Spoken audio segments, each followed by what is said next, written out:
네, 코로나19 신규 확진자가 다시 1,000명대에 진입했습니다. 이 확산세가 꺾이지 않는 가운데 정부는 내일 거리두기 3단계 격상 여부를 결정해 발표합니다. 자세한 내용 순천향대 서울병원 유병욱 교수와 짚어보겠습니다. 교수님 안녕하십니까? 어서 오십시오. 네, 지금 새해 첫날에도 이제 코로나19 지금 이 감염 확산세가 좀 엄중한 상황 같은데요. 지금 이 신규 확진자가 매일 1,000명대에서 지금 오르락내리락 하고 있는 상황이죠. 이 특별 방역 조치가 이제 계속되고 있는데도 불구하고 더 이상 이제 급증하는 것은 어느 정도 억제하고는 있다고 하지만은 전체적인 이 확산세를 꺾는 데는 좀 한계가 있는 것도 같아 보이고요. 지금 상황 어떻게 진단하고 계십니까? 우선 예전에는 우리 국민들께서 사회적 거리두기를 시행하면 2주나 3주 후에 그 변곡점이라는 단어를 통해서 환자 숫자가 줄어드는 걸 보고 이제 성공적으로 되는구나라고 했지만 그랬었죠. 실제로 이제 방역이 잘 되고 있는 나라로 대표적인 이제 유럽의 독일인데요. 독일 같은 경우는 사회적 거리두기 우리나라에 3단계에 준하는 것을 시행한 지 지금 2주가 거의 가깝게 됐는데도 더 많은 환자분들이 나오고 있습니다.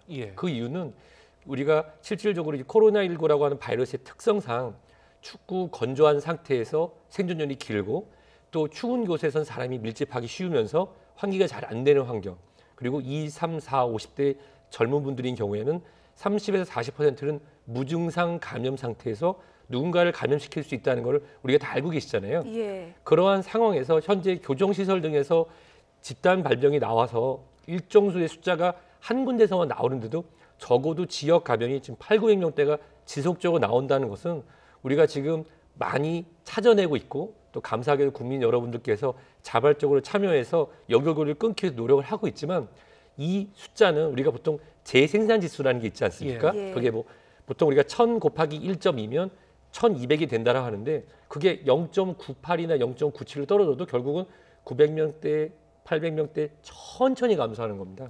따라서 우리가 예전에 기대하는 것처럼 변곡점 이후에 뚝 떨어지는 모습보다는 우리가 겨울에 이 동장군이 다 지나갈 때까지는 서서히 줄어들고 또 우리는 설을 지금 앞두고 있기 때문에 설 이후에 재확산을 막기 위한 사회적 거리두기의 재조정 단계가 필요한 그런 단계입니다. 그래서 뭐 당장 지금 600명, 500명을 떨어질 거를 예상하시면 안 되고요. 지속적으로 한 800명대에서 1000명대가 오르락내리락하는 그런 상황이 유지될 것으로 생각됩니다. 그렇다면 거리두기 단계를 조정해야 된다고 이야기를 해주셨는데요. 내일 정부가 발표를 할 예정인데 3단계로 올려야 된다고 보십니까? 이 사회적 거리두기를 올리는 것에 대해서 저는 이제 가정의학과 의사다 보니까 예방의학이라든지 호흡기 내과, 감염내과 전문의 교수님들하고 달리 사회적 측면까지 보면서 좀 빠르게 올리는 것에 대해서 저는 긍정적인 것보다는 좀 기다려야 된다는 편이었습니다. 올해 2020년 내내요. 그런데 3단계를 올리는 데에 대해서는 이미 저는 3주 전부터 빠르게 올리는 것이 낫다라고 판단했거든요. 그것이 여러 가지 수학적 계산 방법이나 데이터를 봐도 느리지만 언제든지 폭발적으로 증가할 수 있는 상황이었습니다. 하지만 정부에서는 여러 가지 고려 사항과 또 사회적 거리두기 3단계에서 가장 핵심은 10인 이상 모임을 막는 건데 그보다 더 강한 대책을 2.5 플러스 알파 형태로 이미 5인 이하, 이 5인 이상 금지를 하고 있지 않습니까? 그래서 전문가들의 생각은 사회적 거리두기 3단계가 국가 봉쇄 락다운이 아닌데도 진행하지 않는 걸 보면서 저희 생각인데요. 3단계로 진행하기 좀 어려울 거라고 생각하고요. 다만 3단계로 진행할 수 있는 그런 여러 가지 준비 사항을 좀 더 촘촘하게 다양한 그런 사회 계층의 이야기를 들어서 준비해놓고 3단계로 진행할 때는 신속하게 진행할 수 있는 준비를 해야 되는 때라고 생각합니다. 지금 사실은 이제 이 연휴 때가 되면은 아무래도 이제 그 인구 이동이 더 늘어날 개연성이 있기 때문에 좀 우려할 만한 상황이 이제 펼쳐질 가능성도 있는데요. 지금 그 전국 곳곳에 있는 해넘이 해맞이 행사는 많이 취소가 됐습니다만 그래도 관련 이게 명소에 뭐 이런 캠핑을 가시는 분들도 있고 뭐 도로나 이제 숙박 시설도 이제 붐비고 있다고 합니다. 자, 이렇게 되면은 자칫 잘못하면은 뭐 곳곳에서 다시 이제 감염이 추가로 확산될 우려가 있는 건 아닌지 어떻게 보시는지요? 사실 이 바이러스의 확산을 되는 데 있어서 우리가 맑은 물에다가 잉크를 한 방울을 떨어뜨리면 잠깐 잉크 색깔이 보이다가 사라집니다. 근데 그런 방울들이 점점 떨어지게 되면은 그것이 서로 겹치면서 색깔이 진해진 걸 확인할 수가 있죠. 마치 미국 같은 경우는 추수감사절 또는 크리스마스 전에 성탄절에 이동을 자제를 부탁했는데도 불구하고 상당히 많은 인원이 이동을 했고 결국적으로는 얘기하면은 지금까지 그 여파가 오고 있습니다. 예. 우리나라 같은 경우는 실제로 이제 추석 이후에 어떤 여파가 아닐까, 그리고 나서 이런 이 계절적 요인으로 확산이 빨리 되는 게 아닐까 하는데요. 사실 이 성탄 연휴와 우리나라도 이제 신정 연휴가 있는 이 시점이 굉장히 좀 위험해 보이는 건 사실입니다. 하지만 이번에 방역 대책에 나온 거 보면은 숙박 시설에 50인 이상 예약 금지라든지 이런 게 관리가 되는데요.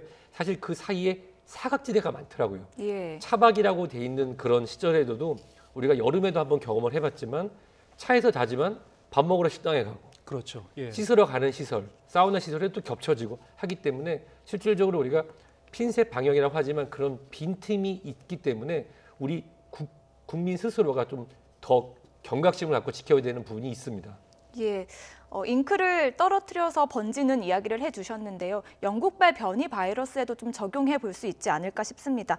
정부가 외국인 입국자들을 대상으로 음성 확인 그 서류를 의무적으로 제출하도록 하겠다고 했는데요. 좀 효과를 기대할 수 있을까요? 사실 이런 부분은 확산세를 서서히 늦출 수는 있지만 어쩔 수 없습니다.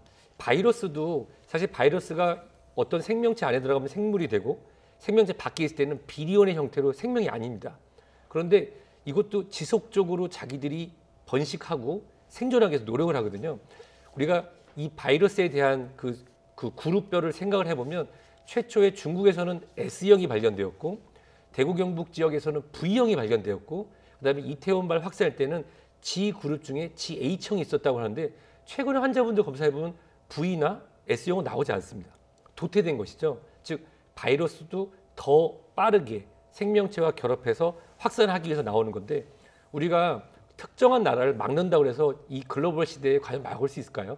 우리가 그거를 차단해야 된다라고 이야기가 논의되는 사이에 이미 그 바이러스에 감염돼서 확진된 분이 우리나라에서도 확인됐죠. 예. 그리고 이웃나라 일본에서도 있었습니다. 그렇다고 하면 한국으로 들어오는 모든 비행기를 막느냐? 이미 국내에 바이러스가 들어온 걸로 저는 추정을 하고요.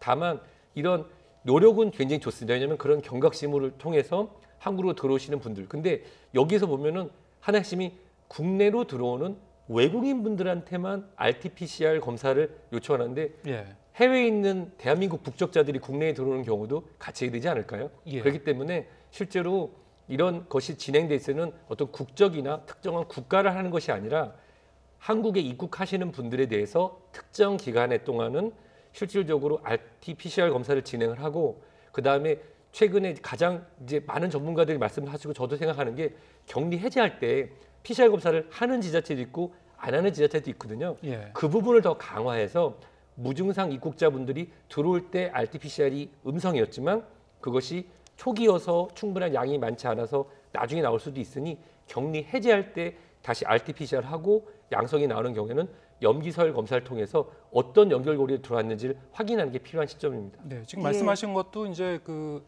어떤 추가적인 방역 조치가 좀 필요한 부분이 맞는 것 같은데요. 말씀하셨다시피 외국인뿐만이 아니고 외국에서 들어오는 이제 한국인 입국자도 이제 PCR 음성 확인서 제출 똑같이 할 필요가 있다. 뭐 형평성 차원도 그렇고 방역 차원에서도 이게 합당한 그 얘기인 것 같습니다.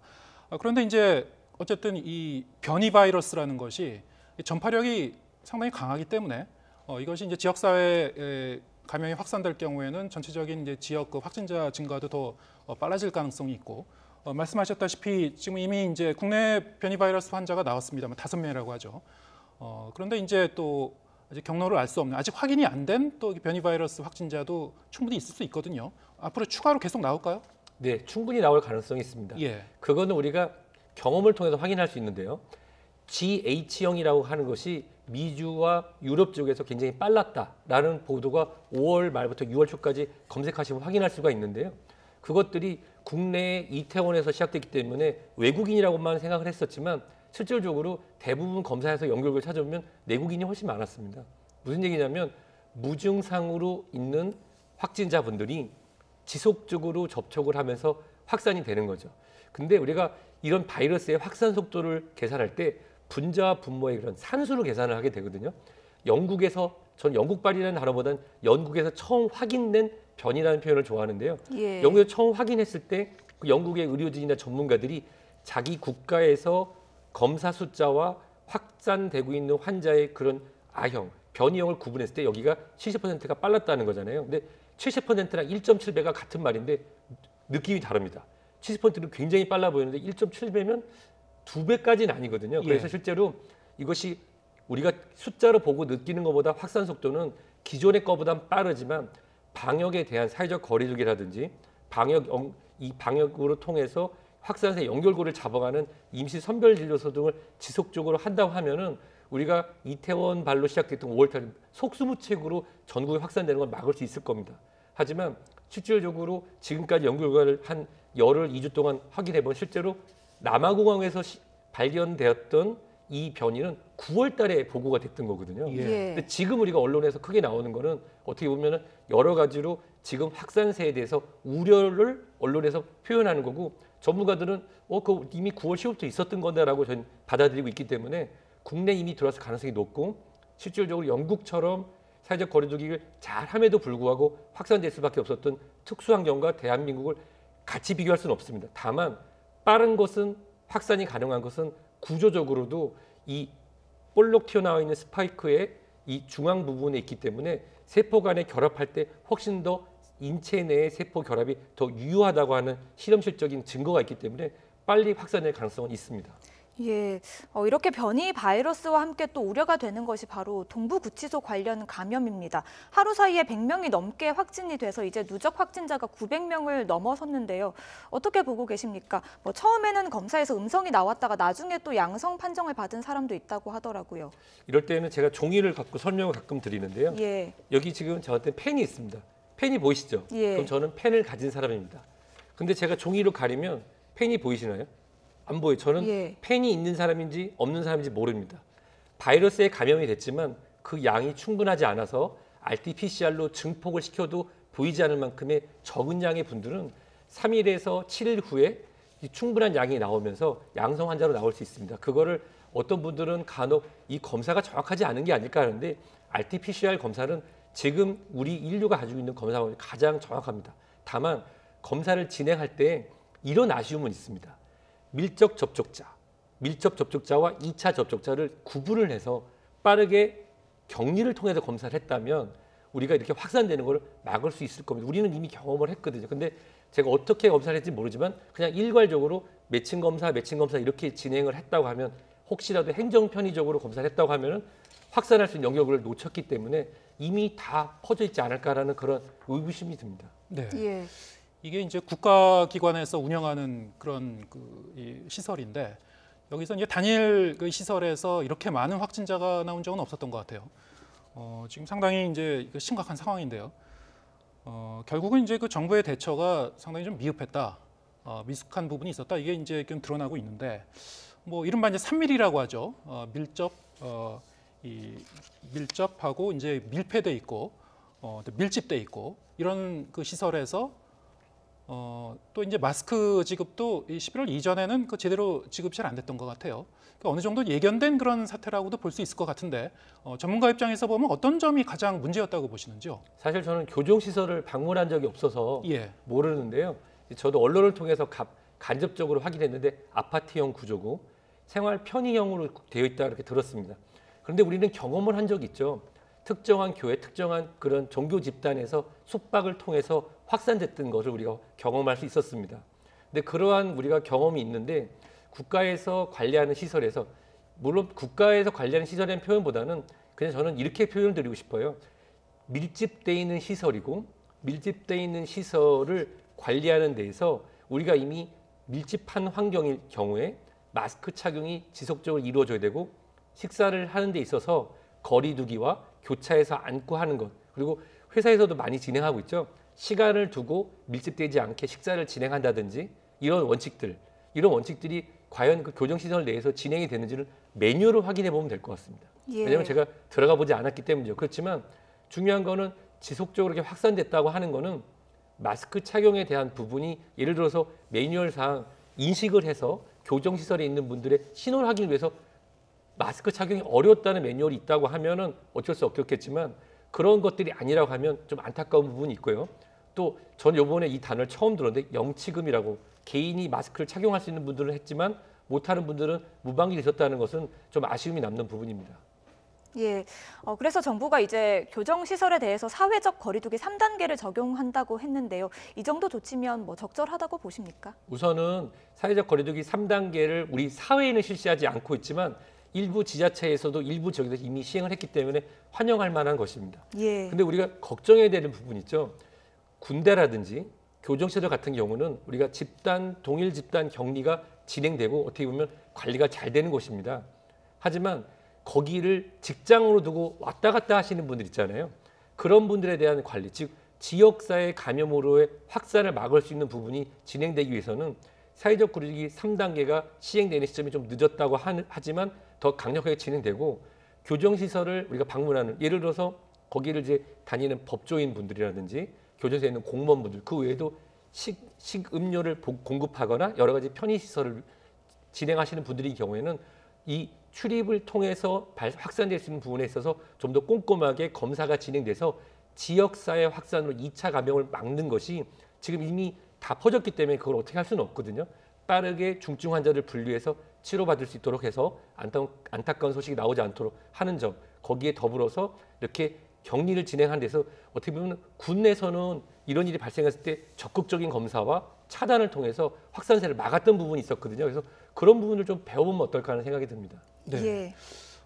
이 구치소뿐만이 아니고 이제 요양시설에서의 이제 집단 감염 사태, 이거 상당히 심각한데요. 확진자가 끝없이 나오고 있습니다. 무엇보다 이제 그 병상 부족이 큰 문제가 되는 것 같고요. 그리고 이른바 이제 그 요양시설에도 이 동일 집단 격리를 하는 그런 장소에서는 그 안에서도 불안감이 굉장히 크고 실제로 이제 확진자도 계속 더 급증하고 있는 상황이고, 과연 이게 동일 집단 격리라는 조치가 효과적인가, 여기에 대해서 또 뭐 논란이 있는 것 같고요. 결국에는 이게 이제 다른 그 병상으로, 다른 시설로 분산 수용할 수 있으면은 이제 문제가 해결되는데 여기에 대한 충분한 이제 대처가 안 돼 있는 상황 같고요. 지금 어떤 그 해법이 있을 수 있겠습니까? 정부는 이제 다시 추가 대책을 내놓긴 했는데요. 저 같은 경우는 이제 우리나라가 비교적 이 코로나19에 대책을 잘했던 거는 예. 메르스 코로나 바이러스 2015년에 경험이 있었기 때문입니다. 그 이후에 어느 정도 대책이 나왔죠.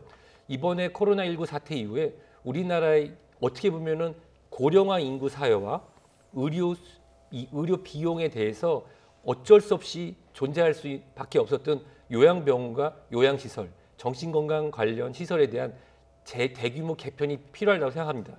그 이유는 우리가 백일해라든지 또는 결핵 또는 폐렴 등이 이미 요양병원에서 집단 발병을 하고 있었던 게 사실입니다. 어떻게 보면은 코로나19가 발생하기 이전에 이런 일들이 진행되고 있었는데 구조적이고 법제적인 문제 때문에 해결하기가 어려웠던 것이죠. 하지만 지금 해결해야 되는 문제는 이렇습니다. 우리가 주변에 보면은 경영 악화 등으로 임시 폐원했거나 또는 병상 이용률이 좀 떨어지는 아주 훌륭한 중소병원, 입원 시설 가능한 병원들이 있습니다. 그런 병원들, 특히 경기도의 한 병원 같은 경우는 폐원한 시설을 생활치료센터로 전환해서 받는 아주 발빠른 그런 걸 보였거든요. 지금 이 요양병원 같은 경우도 아주 훌륭한 의료시설이고 아주 의료진들이 최선을 다해서 환자를 모시고 있지만, 우리가 에크모라고 좀 생경한 단어였지만 체외순환으로 산소를 공급하거나 또는 심폐소생을 진행하거나 또는 중증 환자를 치료하기 위한 시설이나 인력이 부족한 건 사실입니다. 예. 따라서 그 분들 중에서 중증 환자분들은 빠르게 옮겨서 지금 경영이 일시적으로 어려운 병상 환경이 떨어지는 훌륭한 시설의 중소병원으로 이원하고 국가가 지원하고 우리가 거기에 의료진을 파견해서 그 안에서 선별적 중증 환자의 동일 집단 격리, 즉 우리가 따로 핀셋으로 뽑아서 하게 된다고 하면 네. 건강한 요양시설에 계신 부분에 대해서는 14일간의 격리를 통해서 다시 모실 수 있도록 하지만, 우리가 투석이 필요하거나 중증 환자 또 언어 소통이 어려우신 뇌졸중 환자분들 같은 경우는 빠르게 뽑아서 이런 시설을 활용한다고 하면은 현재 우리가 1차 의료를 담당하고 계시지만 일시적으로 여러 가지 환경으로 폐원을 고려하거나 이미 폐원하신 병원을 지원을 해서 앞으로 코로나19 이후에 1차 의료를 지속적으로 담당할 수 있는 부분까지도 할 수 있는 그런 대책이 있었으면 하는 아쉬움이 있습니다. 예. 지금 뭐 유 교수님 말씀하신 대로 지금 그 기후 요인도 같이 맞물려서 지금 겨울 내내 이 리스크는 계속될 것 같은데요. 이런 이 집단 시설에서의 어떤 그 환자에 대한 어떤 맞춤식 대응, 정부도 좀 이렇게 신중하게 검토하고 선제적으로 대응해야 될 것 같고요. 그리고 지금 일반 시민들도 역시 지금 우리가 알지 못하는 무증상 감염자도 많이 지금 지역사회에 있을 가능성이 있는 것이죠. 그래서 생활 수칙을 좀 더 철저히 잘 지켜나가야 될 것 같습니다. 자, 오늘 순천향대 서울병원의 유병욱 교수와 함께했습니다. 고맙습니다.